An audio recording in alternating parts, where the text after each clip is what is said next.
Don't tell anyone it was me." The words were so soft they almost disappeared beneath the scrape of lunch trays and the high, careless noise of fourth graders talking over one another. But somehow they still cut through everything. Lily Parker looked down at the half of a peanut butter sandwich being pushed toward her across the cafeteria table and then up at the girl offering it, as if she wasn't sure she had heard right. Nia Brooks sat small and straight in her seat, her elbows tucked close, her dark curls tied back with a ribbon that had begun to fray at the edges. Her lunch was wrapped in wax paper instead of packed in one of those bright plastic lunchboxes most kids carried, and the paper had already gone a little translucent where the peanut butter pressed through. There were only a few apple slices left in a sandwich bag and a napkin folded twice beneath them. That was all she had. Still, she slid the sandwich another inch toward Lily. "Take it," she whispered again, not looking dramatic, not trying to be noticed, just certain. Across from them, a boy named Marcus reached for the other half before stopping himself, his hand hanging in the air like he was ashamed he wanted it. Nia saw that too. She broke Lily's piece in two and handed one part to Marcus. Then she took the smallest piece for herself. It was the kind of thing most adults wouldn't even notice. Too small. Too ordinary. A little black girl at a scratched cafeteria table beneath buzzing fluorescent lights, dividing one cheap lunch into thirds like she had done the math before she ever sat down. But someone did notice. Just beyond the cafeteria doors, where the polished hallway floor caught the white glare from the overhead lights, a man in a charcoal suit had stopped walking. He was tall, broad-shouldered, silver at the temples, the kind of man children usually only recognized after teachers started whispering. One of his hands still held a phone against his palm, but he wasn't looking at it anymore. His gaze stayed fixed on the table near the back wall, where Nia sat with her bent wax paper and her careful little hands. Ethan Whitmore had entered Brookside Elementary 5 minutes earlier with 2 foundation staff members, a school board liaison, and a principal, who had been smiling too hard since he arrived. He had come to tour the building, shake hands, review funding reports, and decide whether Whitmore Community Trust would renew a statewide school nutrition initiative that accountants now called inefficient. He had expected charts, needs assessments, strategic language, maybe a few polished success stories. He had not expected to stop in the hallway because a child was giving away the only lunch she had with more grace than most people showed when writing 6-figure checks. Inside the cafeteria, Nia kept her eyes down. She knew how to move through a room without asking anything from it. She knew how to make a kindness look small so nobody would feel embarrassed receiving it. That was a skill no 9-year-old should have needed, but Nia had learned early that pride could go hungry longer than a stomach could. On the far side of the table, Lily's fingers trembled a little as she took the sandwich. "I said don't tell," Nia murmured, and this time there was the faintest hint of a smile at one corner of her mouth. Lily nodded fast. Marcus was already chewing too quickly, trying to hide how hungry he was. Nia reached for one of her apple slices and placed it on his napkin without a word. Then another. Then the last one. The lunch lady called for quiet near the milk cooler, but the room never really listened. Chairs dragged. A carton tipped over somewhere. A teacher laughed too loudly at something by the teacher's table. Life kept moving, careless and loud, while in one small square of fluorescent light, a child practiced mercy like it was routine. Ethan didn't move. Something in his chest had gone strangely still. He watched Nia unfold the napkin beneath her lunch, smooth it flat, and glance for half a second toward another table where 2 students pretended not to watch the food in other people's hands. It wasn't random, he realized. The girl wasn't reacting to the moment. She had been paying attention long before this. The principal was saying something beside him now, something about attendance trends and staffing ratios, but Ethan barely heard a word. Because at that exact second, Nia reached into the pocket of her faded cardigan and checked a folded piece of paper no bigger than a grocery receipt before tucking it away again. And for reasons he could not yet explain, that tiny movement unsettled him more than anything else he had seen all morning. The bell rang 3 minutes later, sharp and metallic, and the cafeteria changed shape all at once. Children rose in clusters, lunch trays rattled, sneakers squeaked against the waxed floor, and the warm smell of pizza, milk, and disinfectant drifted together under the bright fluorescent hum. Nia Brooks folded the wax paper from her sandwich into a small square, as if there had been more lunch there than there really was. She tucked the empty sandwich bag into the side pocket of her backpack and stood carefully, her chair legs scraping the floor with a sound so small it was swallowed by the room. Lily kept glancing at her like she wanted to say thank you, but Nia gave the slightest shake of her head. Not unkind, just firm. Marcus had already joined the line of kids heading toward the hallway, chewing slower now, as though he was trying to make the last bite last all the way to math class. Nia slipped the folded napkin into her cardigan pocket, right beside the little piece of paper she had checked before, and reached for her tray. She would have made it out quietly, the way she usually did, if a voice from 2 tables over had not cut through the noise at exactly the wrong moment. "That is the girl," a woman said, crisp and loud enough to be heard. Nia turned. A parent volunteer stood near the trash bins in a cream sweater and polished boots that clicked when she shifted her weight. Her name tag read Mrs. Davenport. One hand rested on her daughter's shoulder. The other pointed, not rudely exactly, but plainly enough that every child nearby followed the direction of her finger. She was handing food around from home. The woman continued, lowering her voice just enough to make people lean in. "I do not think that is appropriate." The lunchroom did what lunchrooms always do when embarrassment enters them. It quieted in pockets. Heads turned. A few children pretended not to look while staring anyway. Nia felt the heat crawl up the back of her neck. It was not anger at first. It was that thinner, colder feeling that came before it, the one that made a person suddenly aware of every frayed thread on her clothes, every scuff on her shoes, every inch of space her body occupied. Mrs. Carter, the 4th-grade teacher on cafeteria duty, stepped closer with her clipboard still tucked under one arm. She was a tired woman with soft brown eyes and a voice that usually stayed even, but now it carried the careful caution adults used when they did not yet know whether a situation would become a problem. "Nia," she said gently, "come with me for a moment, sweetheart." The word sweetheart did not make it better. In fact, it made the room feel smaller. Lily half rose from her chair as if she might explain, but Nia gave her another tiny look, and that was enough. "Sit down. Be still. Do not make this worse." Nia knew those rules without anyone saying them aloud. She took 2 steps toward Mrs. Carter, tray in hand. "I was only sharing," she said, her voice so level that it startled even her. Mrs. Davenport crossed her arms. "That may be," she replied, "but there are policies for a reason. Some children have allergies. Some parents do not want outside food passed around. And frankly, it puts other students in an uncomfortable position." Uncomfortable. The word landed harder than if the woman had used something meaner, because Nia knew what she meant. Not just the sandwich, not just the sharing, the whole thing.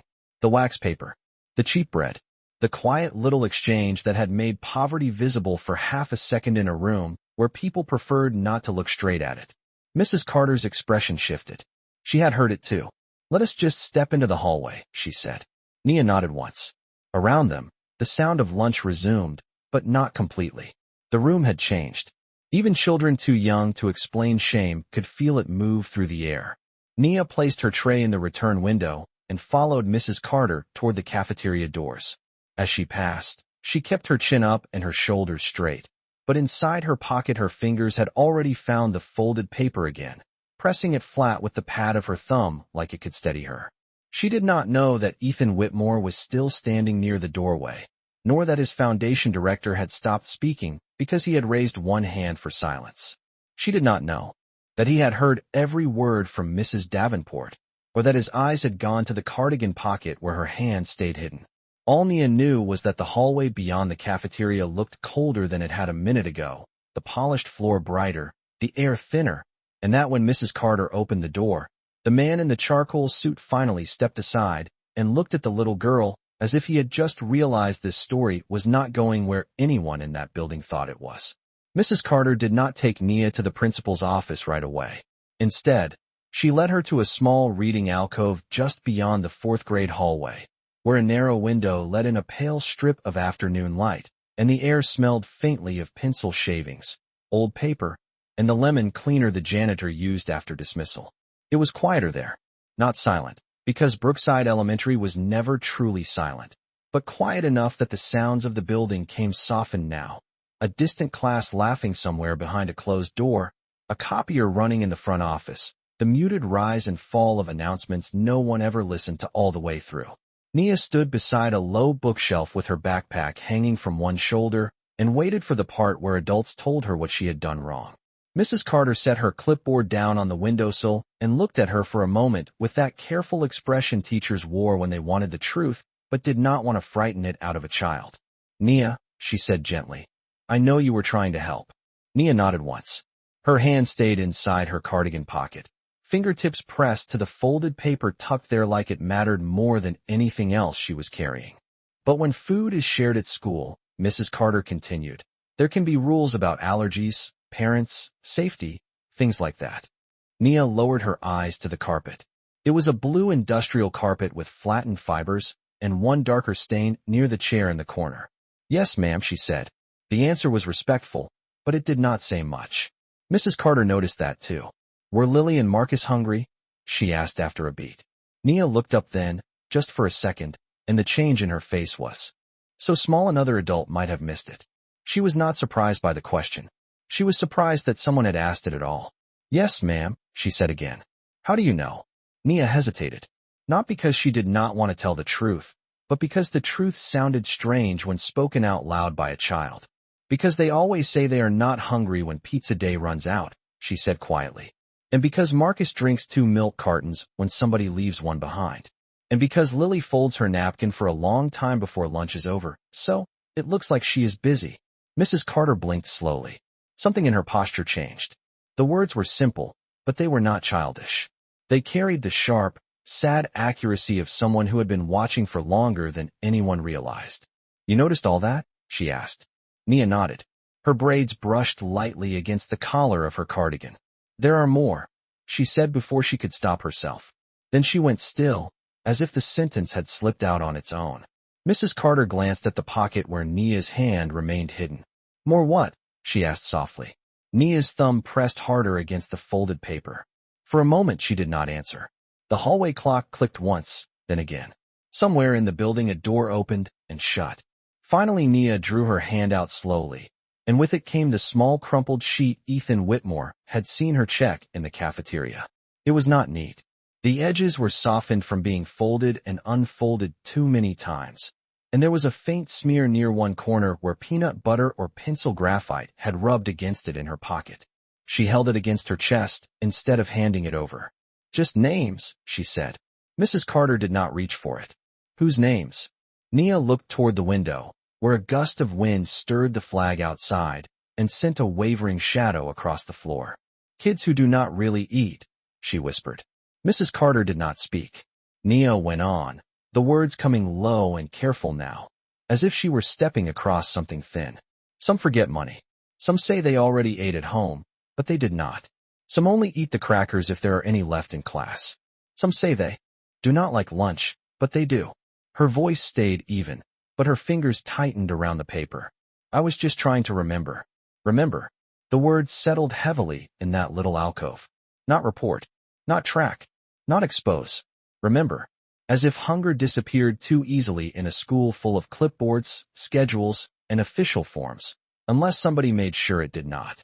Mrs. Carter felt a sting behind her eyes she had not expected. She taught reading and social studies. She sent home spelling packets and graded state practice tests and reminded students not to run with scissors. She had believed she was paying attention. But this child had been noticing things the grown-ups had let blur into routine. Before she could answer, a shadow crossed the doorway. Both of them turned. Ethan Whitmore stood there with one hand resting lightly against the frame, his expression unreadable in the dim hallway light. He had no reason to be in that alcove. Men like him usually stayed where the polished tours happened, where there were binders and plaques and planned talking points. But he was there now, and his gaze was not on Mrs. Carter. It was fixed on the little sheet of paper in Nia's hands. When he finally spoke, his voice was low, steady, and stripped of every bit of boardroom polish he had walked in with. "Nia," he said, "may I ask you something about that list?" The question hung in the small alcove like something too large for the space. Nia looked at the man in the charcoal suit, then at Mrs. Carter, then back down at the folded paper in her hands. Up close, Ethan Whitmore looked less like the kind of person children saw in glossy school brochures, and more like a man who had forgotten what to do with his own posture. He stood very still, one shoulder angled toward the doorway, His phone gone now, both hands empty. The silver at his temples caught the window light. His face was serious, but not hard. That mattered to Nia, though she could not have said why.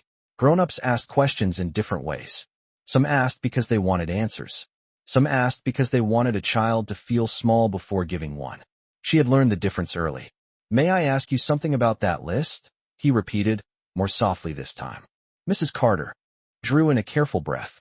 "Mr. Whitmore is visiting the school today," she said, as though that explained anything at all.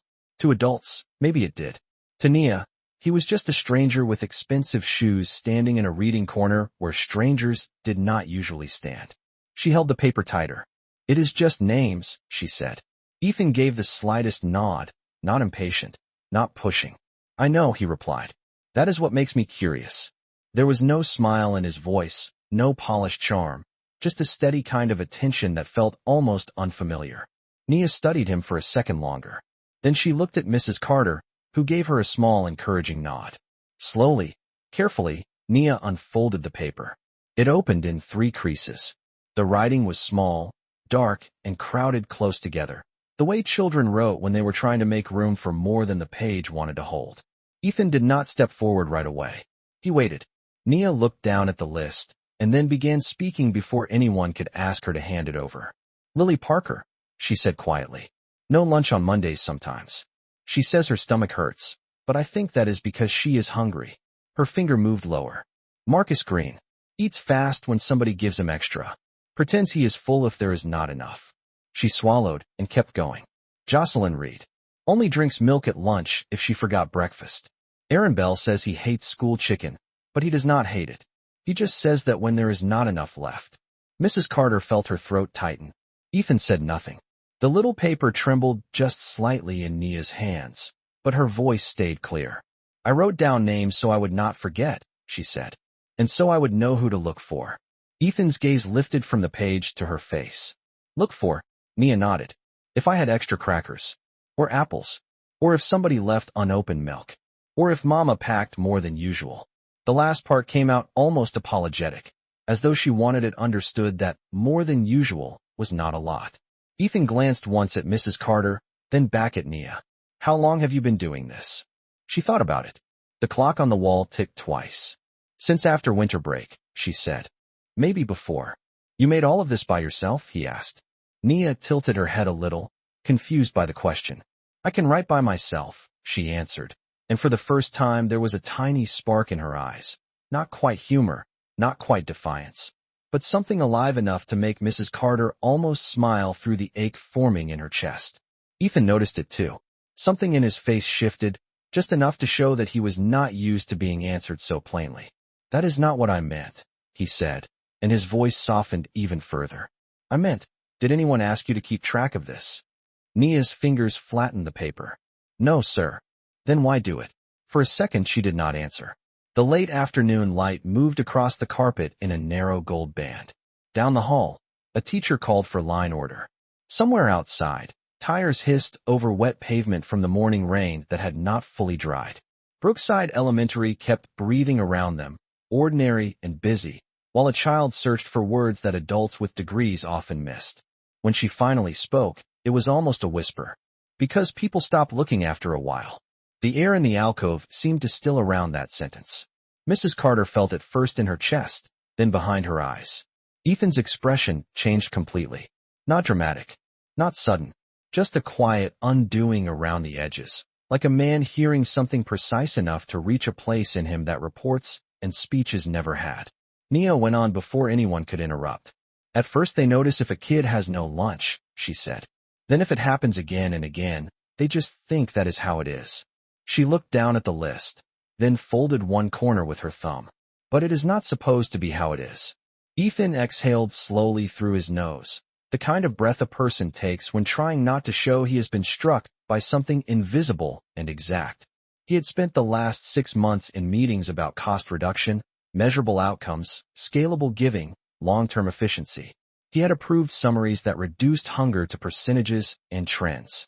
Yet standing in that little reading alcove, he realized a 9-year-old girl had done what no spreadsheet on his desk had ever managed to do. She had noticed names. She had noticed patterns. She had noticed dignity. And somehow, impossibly, she had carried the weight of that noticing in the pocket of a worn cardigan like it was the most ordinary thing in the world. He looked at the list again, then at Nia, and when he spoke, his voice had lost every trace of the businessman who had walked into the building that morning. "Nia," he said carefully, "would you show me the rest of the names?" Nia did not hand him the paper. Instead, she looked at it herself, as if the names belonged to something living and should be read with care before anyone else touched them. The hallway light had begun to mellow now, turning the edge of the window frame a pale gold, and the little reading alcove felt even smaller than before, as though all three of them had stepped into a place the rest of the school was not meant to see.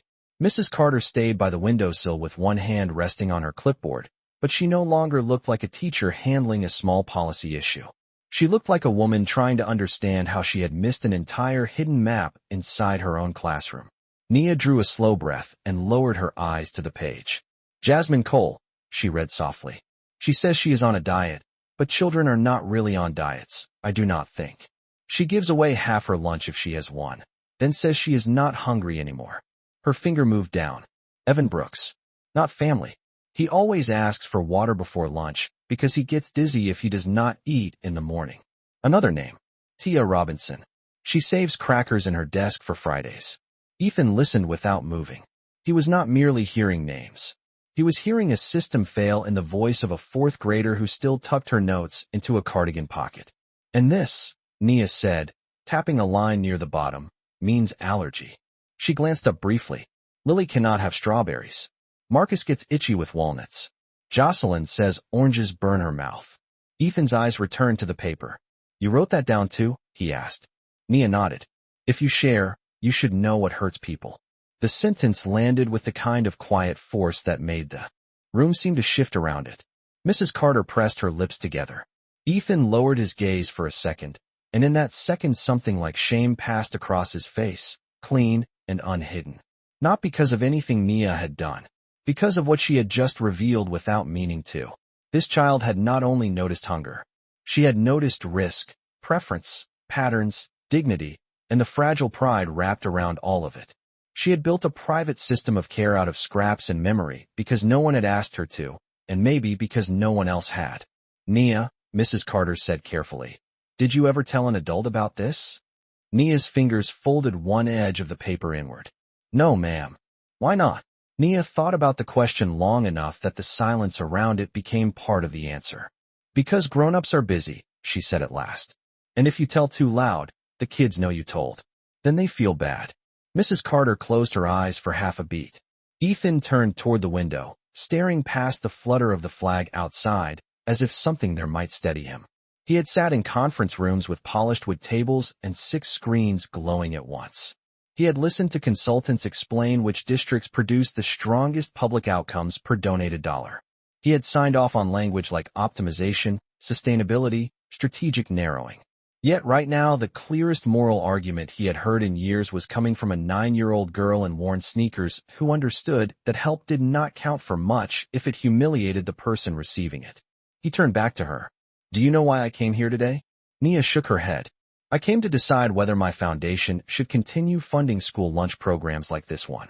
Nia looked at him, then at the list, then back at him again.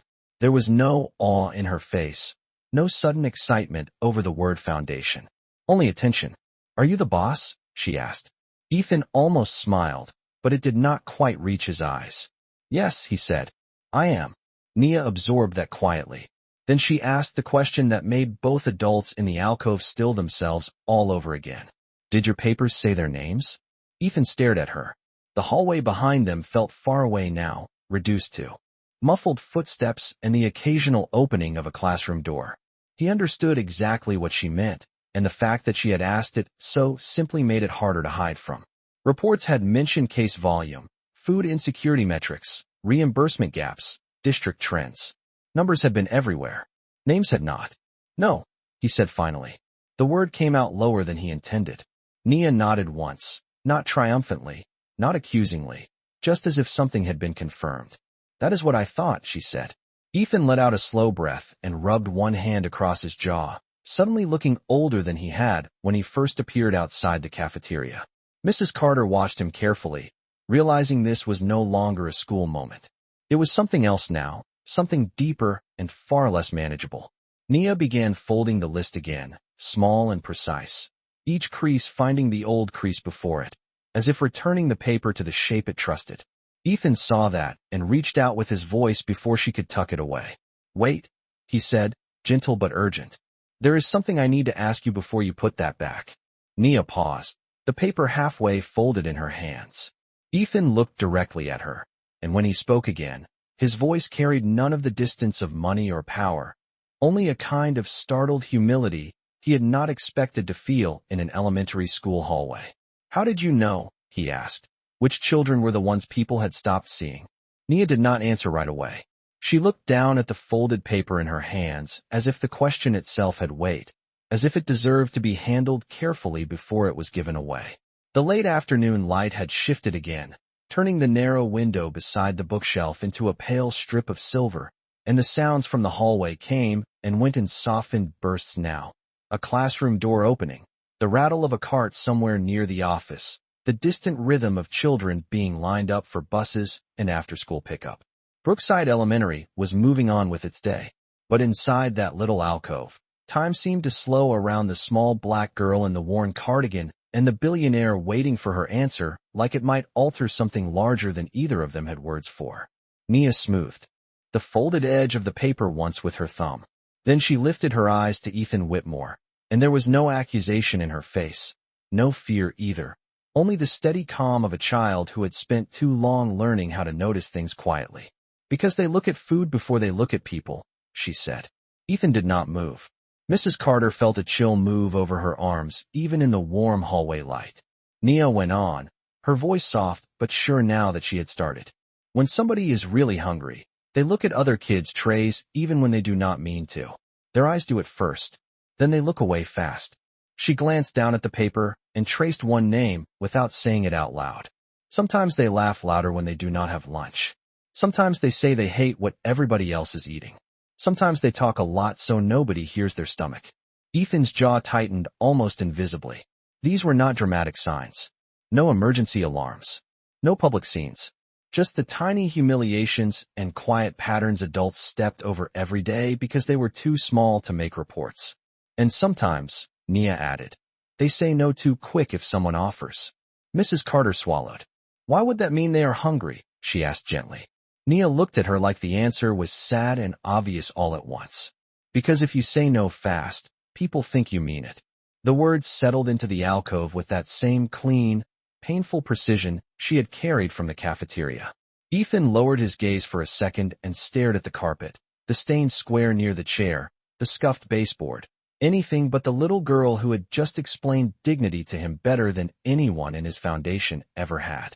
He had built a public life around solving problems at scale. He believed in systems, infrastructure, impact.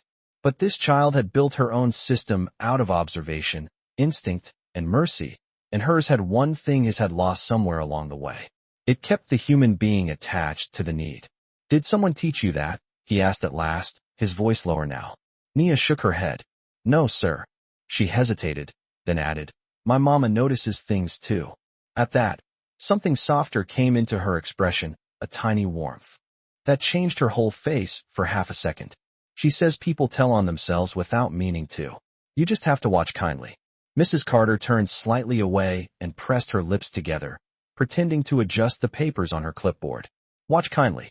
There it was again, that impossible little phrase spoken with the simplicity of a child and the force of a truth adults had managed to complicate into uselessness. Ethan repeated it silently in his mind. Not watch closely. Not monitor outcomes.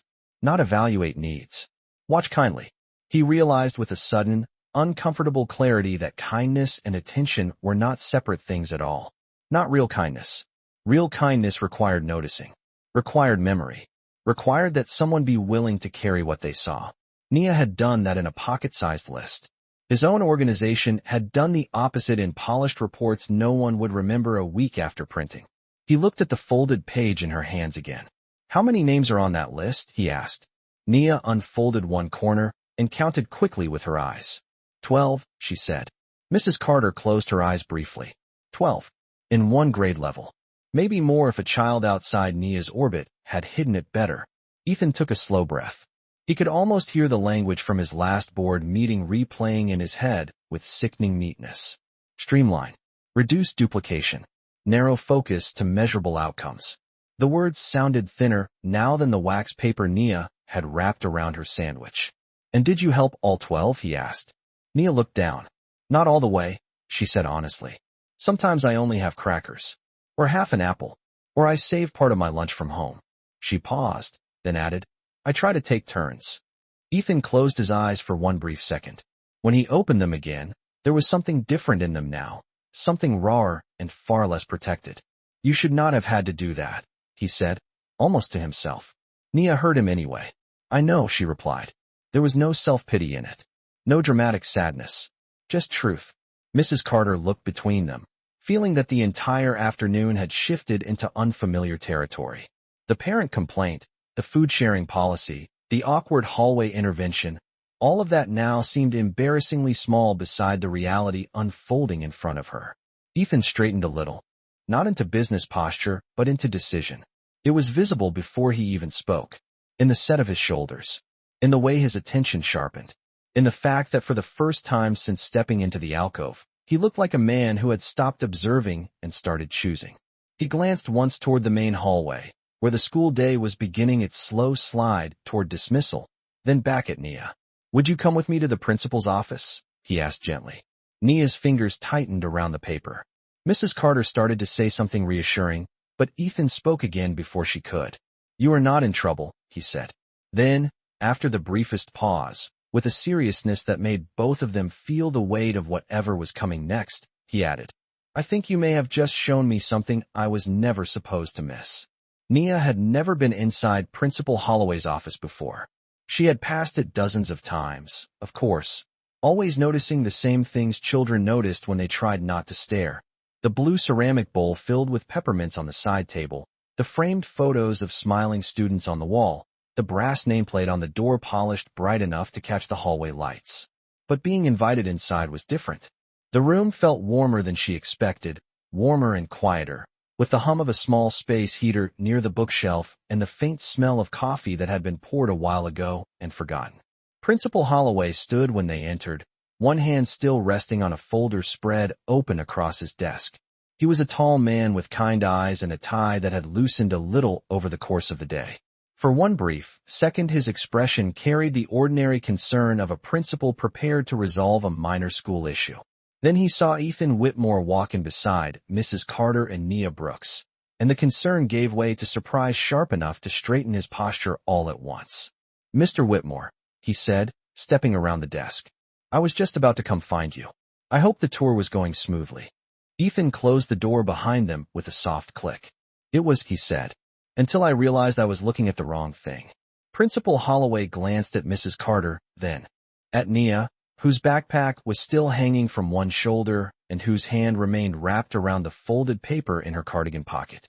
Is everything all right? He asked gently. Mrs. Carter opened her mouth, but Ethan answered first. That depends on whether we are willing to be honest in this room. The office fell still. Not tense exactly, but alert, like air before a storm that would not break loudly, only change everything after it passed. Principal Holloway gestured toward the small seating area by the window. Please, he said, let us sit. Nia chose the edge of a chair upholstered in dark green fabric. Mrs. Carter sat beside her.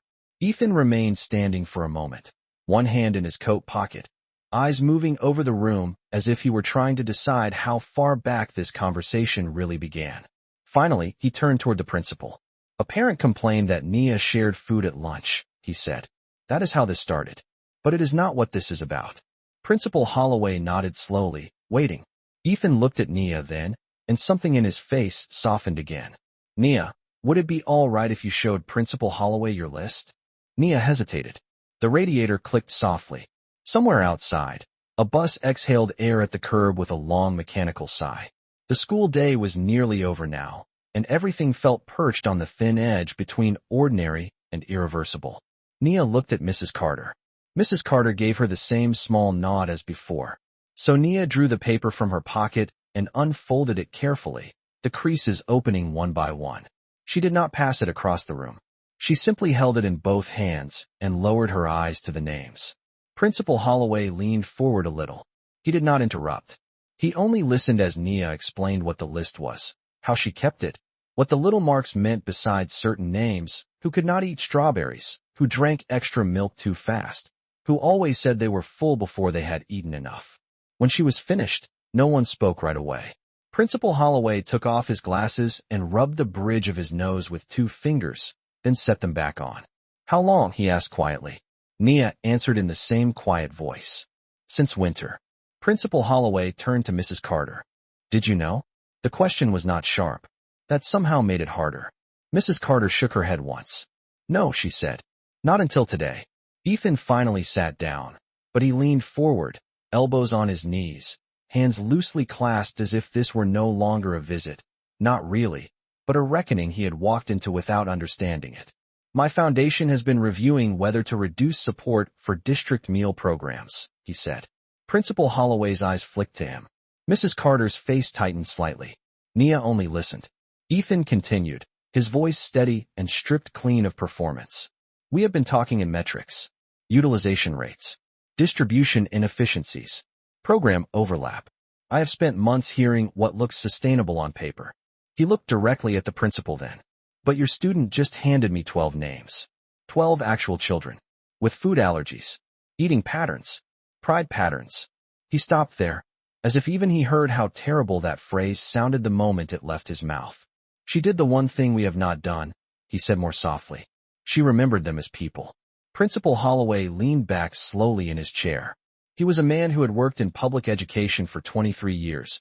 And in that time, he had learned the practiced endurance of budgets, shortages, grant cycles, and community optics. Yet something in his expression now looked freshly wounded. We do have free and reduced lunch systems in place, he said, almost reflexively. Then the sentence faded under its own insufficiency. Nia looked down at the list. Some kids do not like to go stand in the other line, she said. Some forget the forms. Some do not want people to know. Principal Holloway closed his mouth.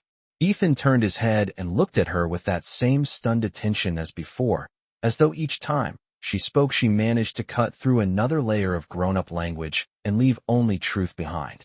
Mrs. Carter's hands tightened around her clipboard. She is right, she said quietly. Children know when something marks them. A long silence followed. Then Ethan rose from his chair and crossed to the window.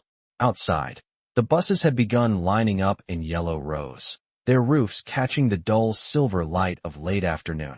He stood with his back to the room for a second, then turned around, decision visible all through him now. I need my team here tomorrow morning, he said. Not next week. Not after another round of review. Tomorrow. Principal Holloway blinked. For what exactly? Ethan looked at Nia first, then at the principal, and when he answered, his voice was calm enough to make the moment feel even larger. To rebuild this program around what your students actually need.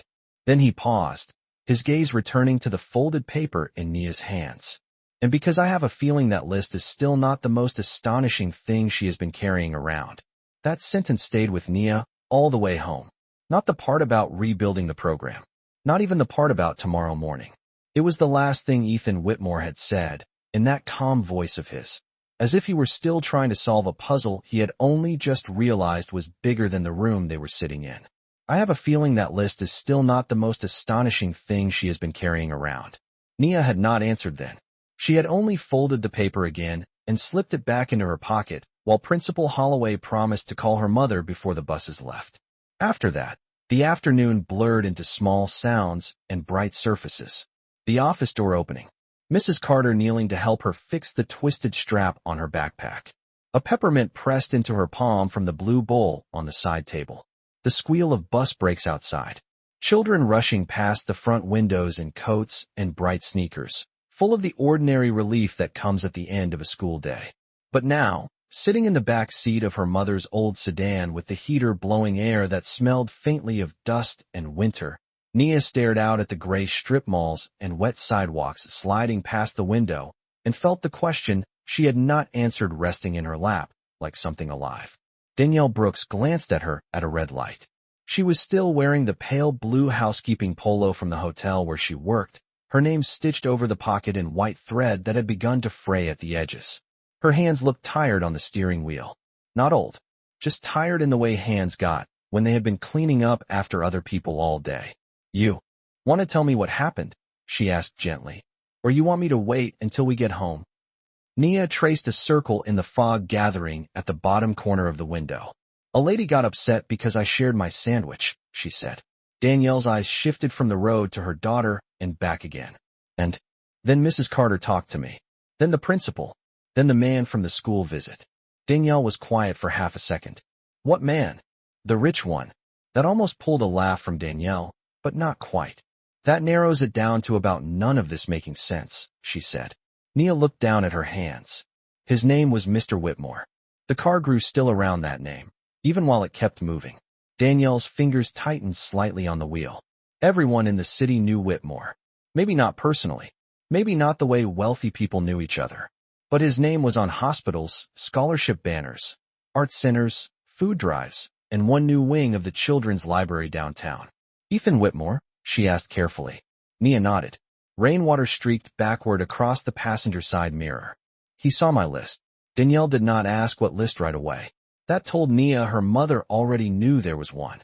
Knew, at least, that there had been something Nia was carrying she had not shared. Mothers noticed in layers. First the missing food. Then the emptied sandwich bag coming home too often. Then the way her daughter looked at other children before eating herself. At the next light, Danielle pulled into the parking lot of a corner laundromat and put the car in park. The washers inside the storefront windows spun under white fluorescent light, turning clothes over and over in blurred circles of soap and water. She turned to face her daughter fully. "Nia," she said softly, "what did you show him?" Nia reached into her cardigan and took out the folded paper. It looked even smaller in the car than it had at school. Danielle stared at it before taking it, opening the creases with careful fingers. She read in silence. Name after name. Tiny notes. Little marks. Monday. Milk. Strawberry. Fridays. Pretends. Dizzy. Too quick to say no. Danielle exhaled so slowly it almost sounded like she was trying not to let something break. "Baby," she whispered. Nia looked down. "I was trying to remember." Danielle kept reading. Then she stopped at the bottom of the page, where the notes changed. The handwriting there was smaller, more crowded, squeezed into the remaining white space as if the thoughts had arrived late and refused to be left out. Besides, several names were not just food notes now, but things like likes honey graham crackers best, reads slow when stomach hurts, cries in bathroom after lunch sometimes, saves part for little brother, does not like people watching. Danielle's hand went still. She lifted her eyes to her daughter. "You wrote all this?" Nia nodded. "If you help the wrong way, they get embarrassed." Her mother looked back down at the page. The heater hummed softly between them. Outside, someone pushed a laundry cart through a puddle, the wheels rattling hard over broken asphalt. Danielle's eyes moved to the very last fold in the paper, a section Nia had creased tighter than the others. "What is this part?" she asked. Nia froze. It was so slight another person would not have noticed. But Danielle was her mother. She noticed everything. "Nia." Her voice stayed gentle. "What did you not show them?" Nia stared at the dashboard. Then slowly, reluctantly, she reached over and unfolded the final hidden flap herself. Danielle looked down and stopped breathing for just a second, because under the children's names was another list. Not of students, of adults, cafeteria workers, teachers, bus aides, days they quietly set extra milk aside. The lunch lady who pretended to drop an unopened granola bar near Marcus on Wednesdays. The janitor who left crackers on the lost and found shelf where children knew to check. Mrs. Carter looking away on purpose when Lily tucked a second apple into her pocket. A whole secret network of small mercies, seen and recorded by a 9-year-old child who had understood that kindness was moving through the school like a whisper and had decided, somehow, to keep track of that too. Danielle covered her mouth with one hand and looked at her daughter as if seeing not just a child but the shape of a soul she had helped raise without fully realizing how far it had already grown. "Oh, Nia," she said, her voice barely above a breath. Nia's own voice came out tiny then, almost ashamed of the tenderness in it. "I did not want them to get in trouble. For being kind." And in that parked car, beneath the humming heater and the pale laundromat lights, Danielle understood exactly what Ethan Whitmore had felt in the principal's office, because the astonishing thing was not that her daughter had noticed hunger. It was that she had also noticed the hidden hands trying to answer it. Danielle did not start the car right away. She sat there with the folded paper open between both hands, the laundromat light washing the page in a tired white glow, while the heater pushed dry warm air against the windshield, and the world outside moved on without any idea that something sacred had just been uncovered in a parked sedan near the corner of Mercer and Pine. Nia kept her eyes lowered, watching the seam in the passenger seat, the worn place where the fabric had gone a little smooth from years of use. She had not meant for the second list to feel like a secret. Not exactly.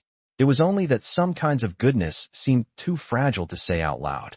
Once grown-ups named a thing, they sometimes turned it into rules, or meetings, or warnings, and then the quiet part that made it beautiful got scared and went away. Danielle read the names again, more slowly this time. Miss Elena from the cafeteria, who always set aside one extra carton of plain milk behind the napkins on Tuesdays.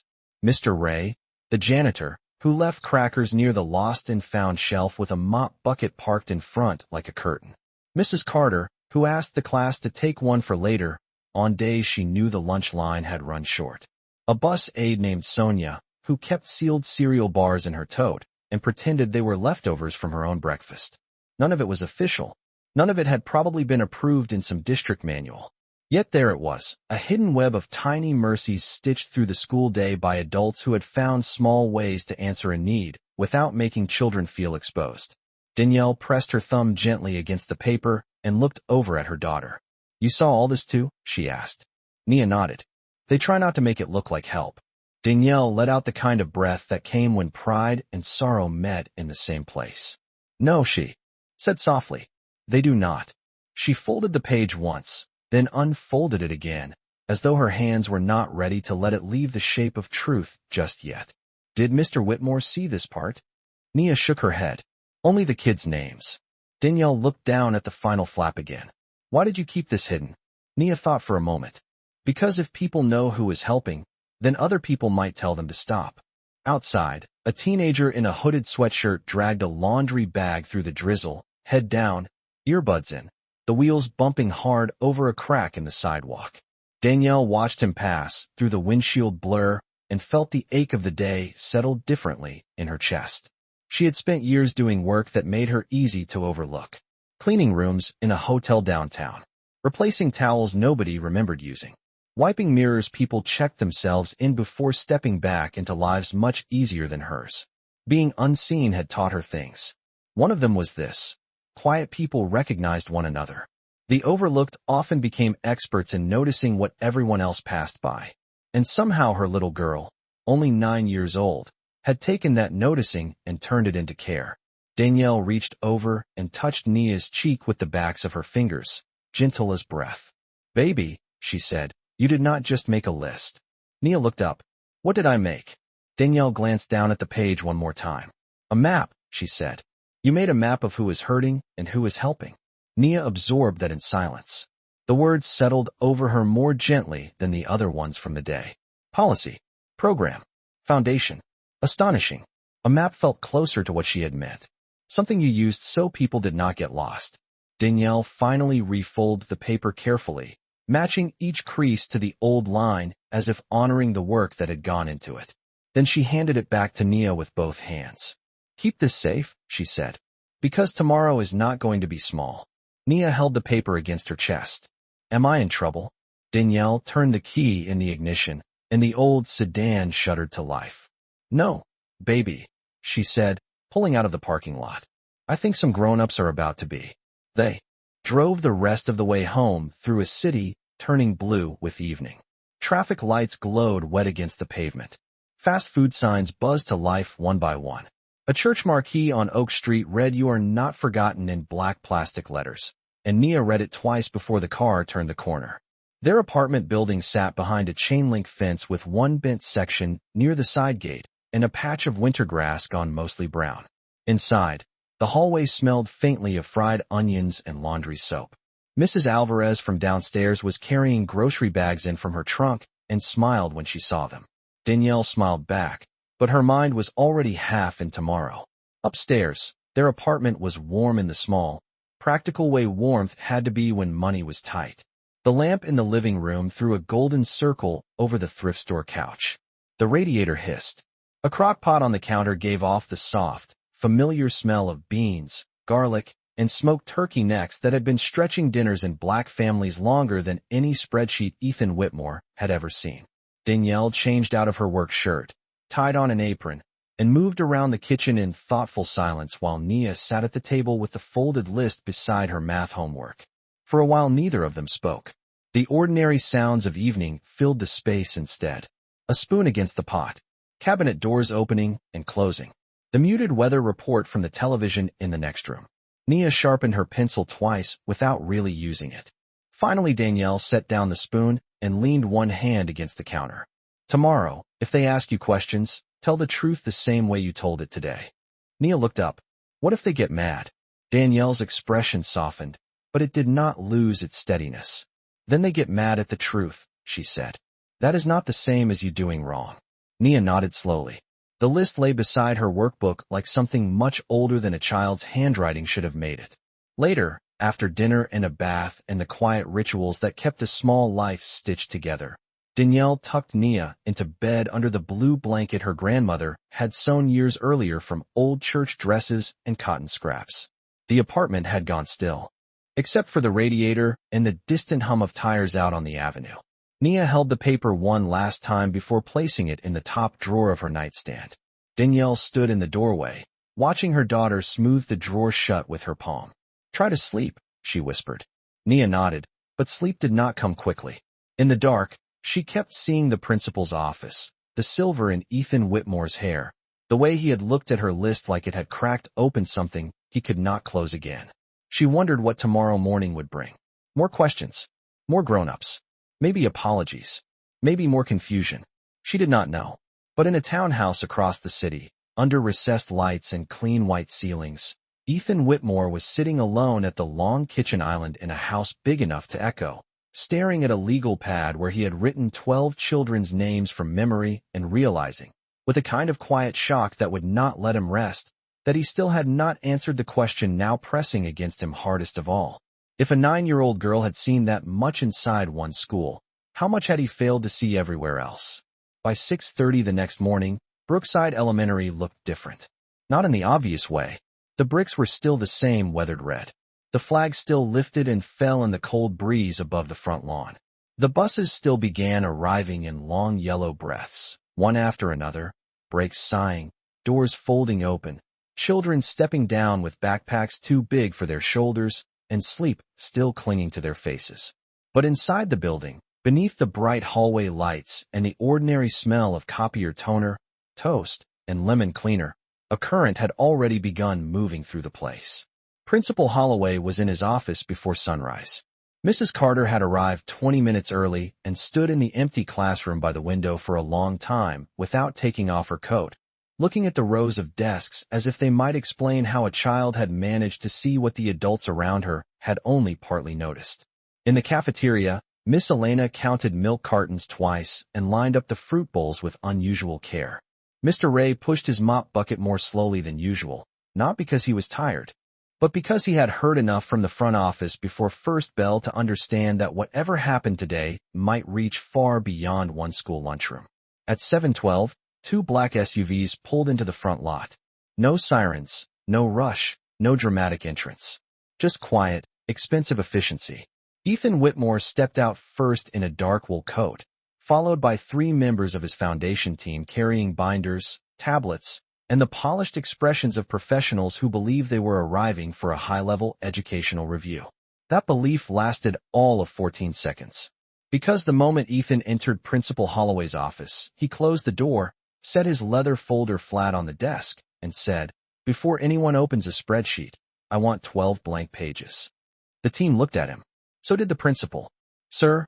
asked a woman named Renee Calder, director of program operations, her tablet already glowing in one hand. Ethan did not sit. 12 pages, he repeated. 1 for each child. Renee blinked. Each child. Ethan nodded once. Names. Needs. Patterns. Real obstacles. Not district averages. Not summary categories. Individual names. The youngest member of the team, a policy analyst barely 30, shifted his weight and glanced at his notes as if the right framework might still be hiding there. We can probably build out student profiles once we review aggregate.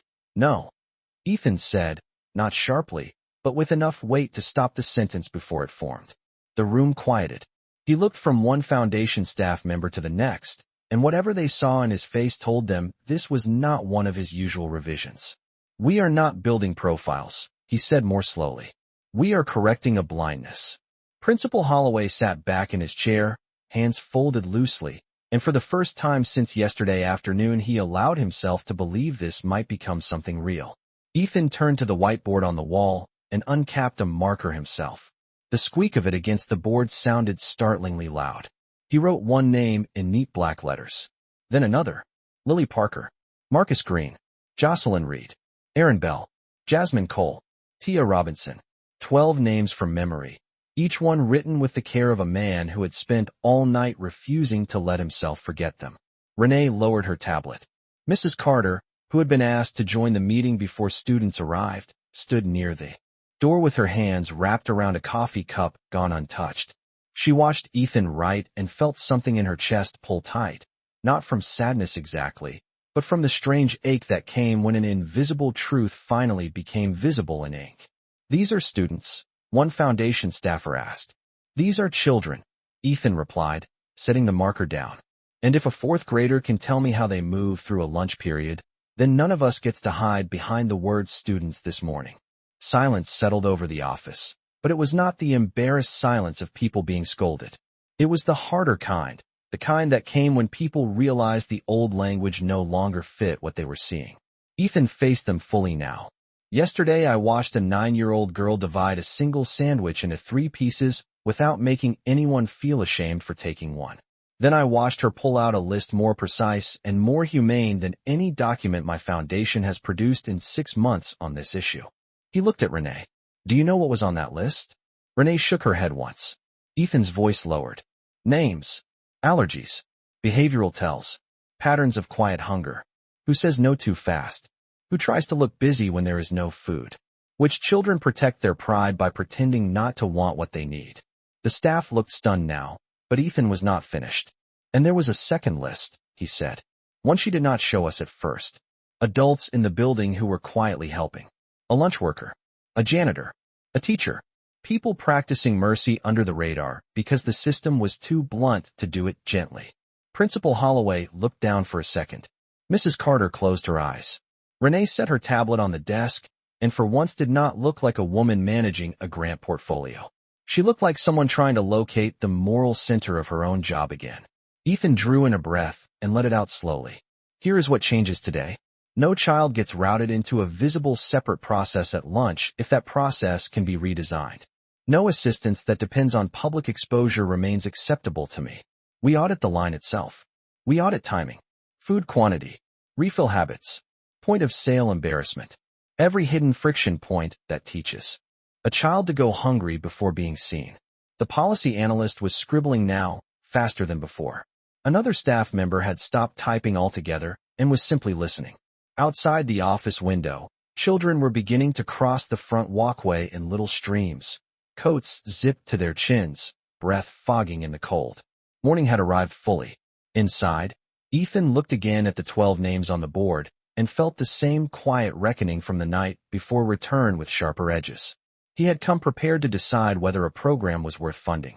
He was now beginning to understand that the real question was whether he had ever understood what he was funding in the first place. Principal Holloway cleared his throat. Nia and her mother are coming in before class, he said softly. Ethan nodded. Good. His eyes remained on the board for a moment longer. Because before we decide what happens next, he said, everyone in this room needs to hear it from the person who saw the truth before the rest of us did. Danielle Brooks arrived at Brookside Elementary 10 minutes before the first bell, with her daughter's hand tucked firmly in hers and a seriousness in her face that made the receptionist stand a little straighter when they entered. Outside, the morning air still carried the thin, cold bite of early spring, but inside the front office the heat hummed softly through wall vents and the scent of paper, coffee, and sharpened pencils wrapped around them at once. Nia wore the same cardigan from the day before, freshly smooth. The folded list resting in her pocket like a heartbeat she could feel every time she breathed too deeply. She had not spoken much on the drive in. Neither had Danielle. Some mornings required quiet the way other mornings required breakfast. Principal Holloway came out to meet them himself. His usual warm principal smile was there, but gentler now, less automatic. "Good morning, Miss Brooks." "Good morning, Nia." Danielle nodded. "Morning." Nia gave a small polite nod of her own. Principal Holloway glanced down at her, and there was real respect in his expression now, not the indulgent kind adults often gave children, but the kind that came when a person had changed the room and everyone in it knew it. "They are ready for you," he said. The conference room next to the principal's office had been set up differently than usual. The long table was clear except for legal pads, pens, a pitcher of water, and a plate of untouched muffins no one seemed interested in anymore. Sunlight came through the narrow blinds and thin gold strips that crossed the polished surface like measured lines. Ethan Whitmore stood near the far end of the room with Renee Calder and two other foundation staff members. Mrs. Carter was already seated along one side.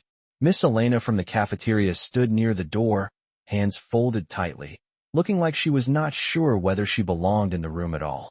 Mr. Ray had been asked to come too and had clearly scrubbed his work shoes before entering. When Nia saw him, she looked surprised. When Ethan saw Nia step in, he pulled out a chair himself. "Thank you for coming back," he said. Danielle noticed that. Powerful men did not usually pull out chairs for housekeepers' daughters.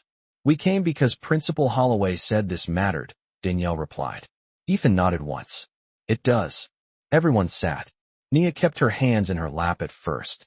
Ethan did not start with the foundation team. He did not start with numbers or goals or district policy. He looked directly at Nia and asked the same way he had yesterday, carefully, with permission built into the question. "Would you tell them what you noticed?" The room went still. Nia reached into her pocket and unfolded the paper. Her fingers knew the creases now without looking. She began with the children's names, speaking quietly but clearly, one by one, not rushing, not dramatizing, just telling the truth the way her mother had asked her to. Lily Parker, Marcus Green, Jocelyn Reed, Aaron Bell. She explained the signs again. The too fast no. The pretending. The extra milk. The way hunger changed how children watched a room. Then she paused. Her eyes lifted to the adults around the table. They were all listening, but not all in the same way.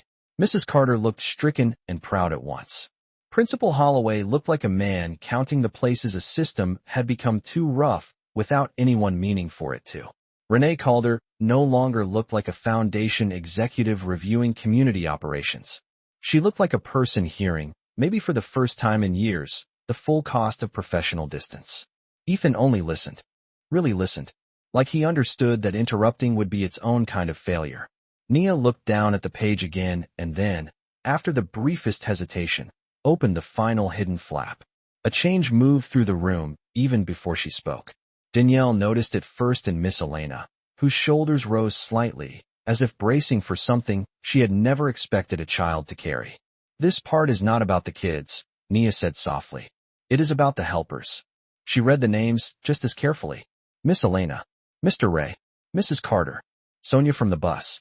She explained the plain milk behind the napkins, the crackers near lost and found, the second apple quietly encouraged, the cereal bar passed off as leftover breakfast.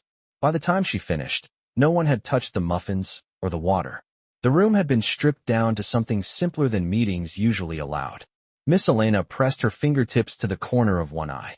Mr. Ray looked at the table, his throat working once before he cleared it. "I did not think anybody saw that," he said, voice low and rough with surprise.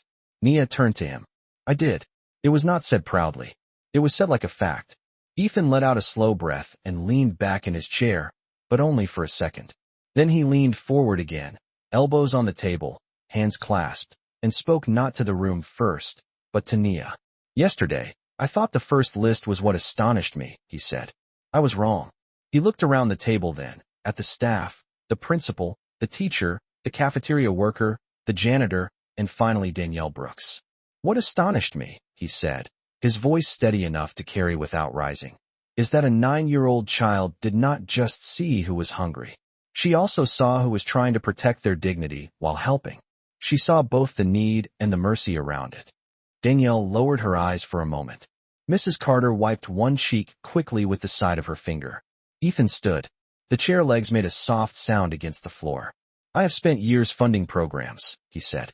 Yesterday your daughter showed me the difference between funding a need and understanding a human being. He turned to his team. Write this down exactly. No future nutrition initiative under my foundation will be evaluated without dignity measures built into the design. Visibility cost. Shame points. Access friction. Hidden helper patterns. We are not only counting meals anymore.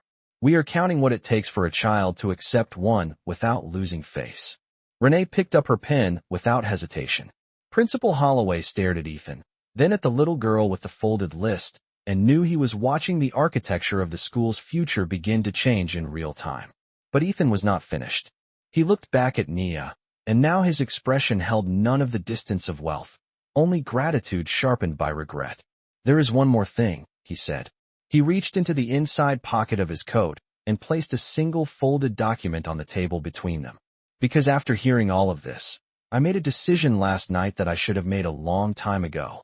Ethan left the document on the table for a moment without opening it, and in that pause the room seemed to draw inward around the paper itself. It was only 3 pages, stapled cleanly in the upper left corner, the kind of document adults usually slid across tables when they wanted to sound careful and official. But there was nothing casual in the way Ethan Whitmore rested his fingertips beside it, as if he understood that paper could carry weight when a person finally meant what it said. Danielle looked at it first, then at him. What decision? She asked. Ethan met her gaze with the steadiness of a man who had spent all night removing every easy version of his answer. As of this morning, he said, Whitmore Community Trust is not cutting the school nutrition initiative. Relief moved through the room, quick and quiet, but he raised one hand gently before it could settle into gratitude too soon. We are expanding it, he added. Mrs. Carter let out a breath she had not realized she was holding. Principal Holloway leaned forward. Renee Calder stopped writing for half a second, then started again. Nia only looked at the paper. Ethan turned it toward the principal and Danielle so they could see the first page. Emergency bridge funding for Brookside begins immediately. Full meal access review starts today. Anonymous second chance food stations will be installed before the end of the week. No child will have to step into a separate line or ask publicly for help to receive lunch at this school again. Miss Elena covered her mouth with one hand. Mr. Ray stared down at the table and blinked hard once. The conference room had gone so quiet that the faint click of the heating vent in the ceiling sounded almost loud. Ethan did not rush through the silence. He let it land where it needed to. Then he looked at Nia. There is more. Nia's fingers tightened slightly around her folded list. Ethan's expression softened in the smallest way. This program redesign will carry a new framework in our foundation, he said. One that measures dignity, privacy, and access with the same seriousness we measure cost and quantity. He paused, then glanced at the paper in Nia's hands. And it will be called the Brooks Standard. Danielle's eyes widened. Mrs. Carter pressed her hand flat against her chest. Even Principal Holloway, a man seasoned enough to keep his face still through school board chaos and funding scares, looked stunned for a beat too long to hide it. The Brooks Standard? Renee repeated quietly, almost to herself, already writing the words down as if she knew they would not be leaving the room unfinished. Ethan nodded. Because I am done pretending efficiency means anything if it humiliates the people it is supposed to serve. He looked directly at Nia now, not down at her, but at her, which was different. Your daughter gave me a better model in one lunch period than my organization has produced in months, he said to Danielle. And I would rather tell the truth about that than protect my pride. Danielle lowered her gaze for a second, not out of discomfort, but because emotion had risen too suddenly for display. When she looked back up, her voice was quiet and strong. She learned to notice because people like us cannot afford not to.